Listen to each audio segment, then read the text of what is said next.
Hello YouTube, MJ here with another video review, and this time we're going to be looking at the TFC Eagle, which represents the Generation 1 air raid for their Uranus project, and which translates to Classic Superion. This review is being brought to you by a new part to the channel, and that is Plastic Crack. I want to thank them for joining on the channel, and specifically I want to thank them for some of the great deals they offer. If you want this jet after the review, they sell it on their channel for 90 bucks, as opposed to, I believe, 95 to 100 on a lot of most online retailers. So, we'll get into the figure. As you can see, I've already opened up the nose cone to show the little missile that's stored there.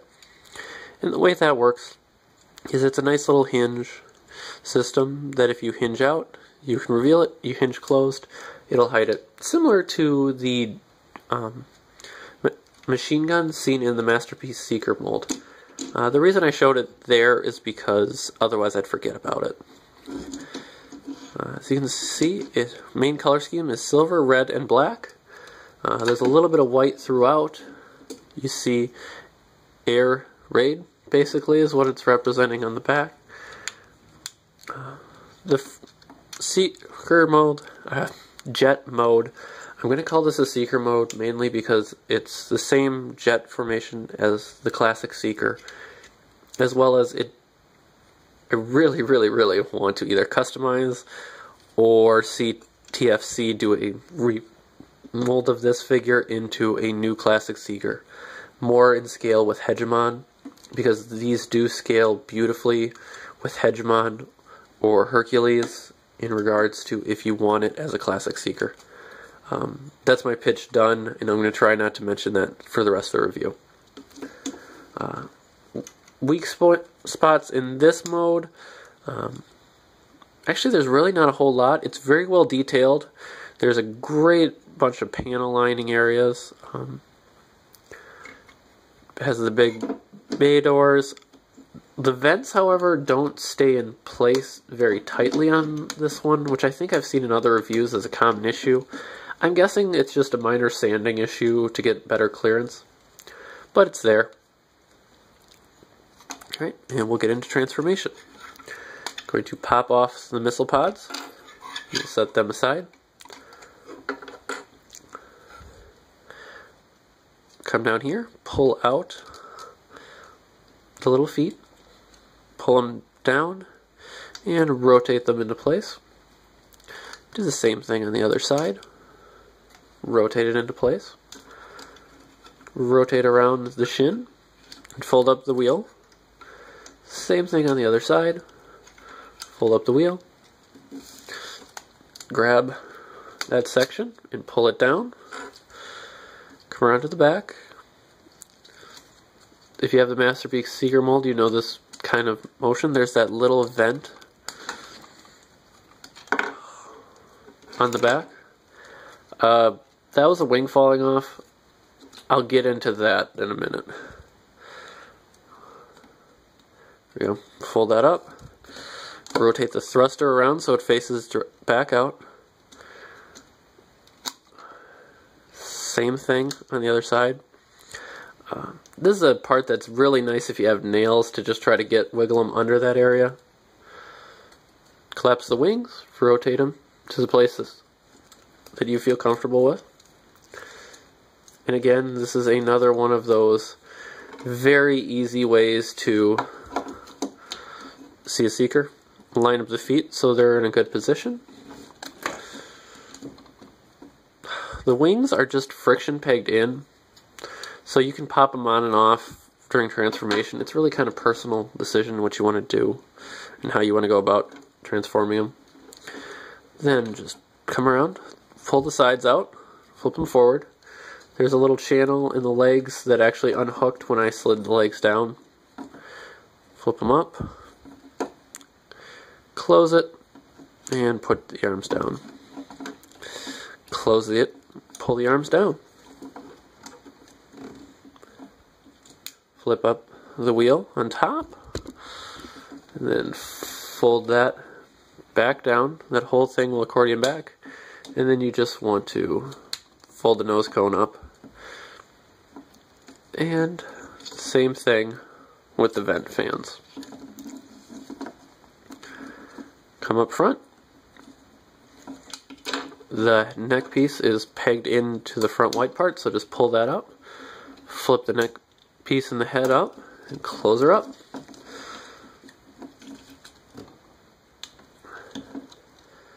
Then fold the wings. Make sure I have the wing on the right side. And then just fold those into whatever positioning you like them in.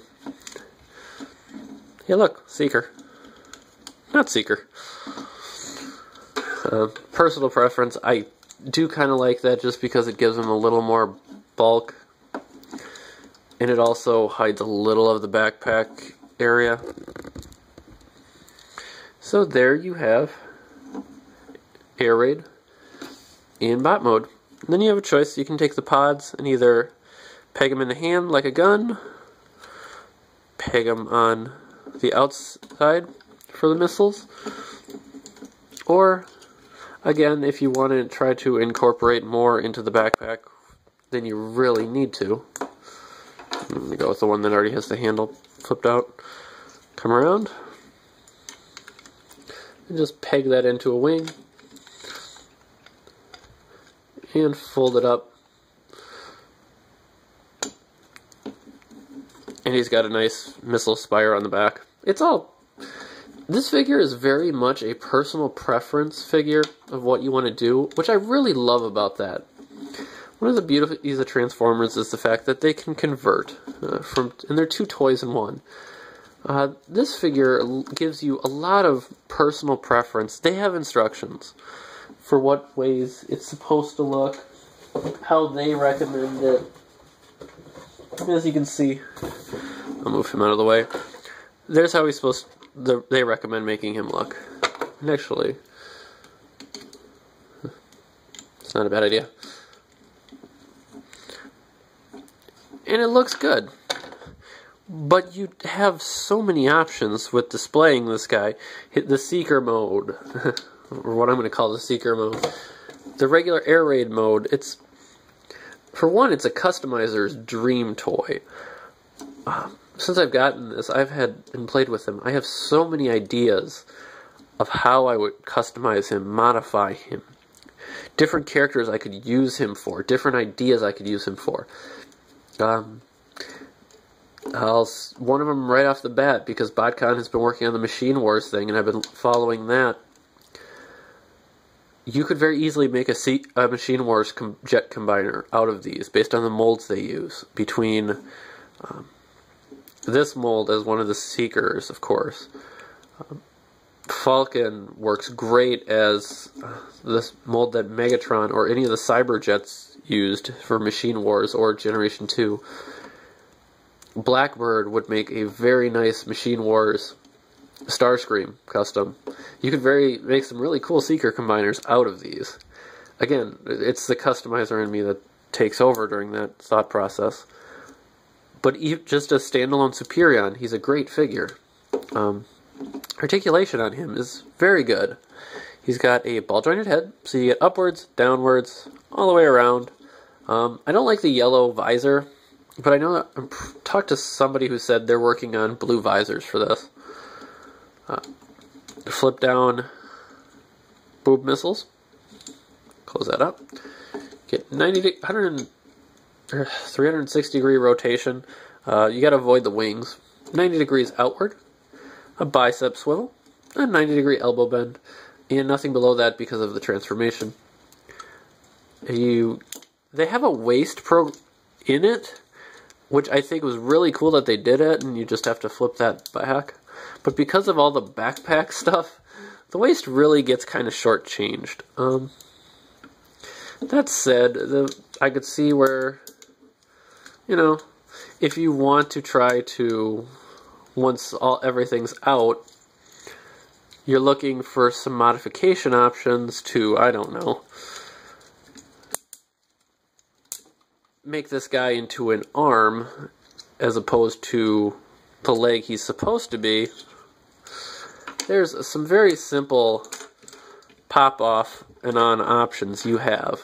I'm pretty sure this guy isn't directly Scramble City, but if you're creative and you're willing to take some creativity with a $100 toy, you can do some cool things. Getting off on that tangent, legs can go all the way forward with the skirt, back as far as the kibble will allow, which is about 45 degrees. A little over 90 degrees for the legs outwards. Thigh rotation. Just shy of a 90-degree bend, and then you have the foot pivot. So, again, articulation on him was very good again. Actually, this figure is a very nice figure. Even if you're not in for the long haul for Uranus, this is a figure worth picking up just out of the play value of it. He's a great toy.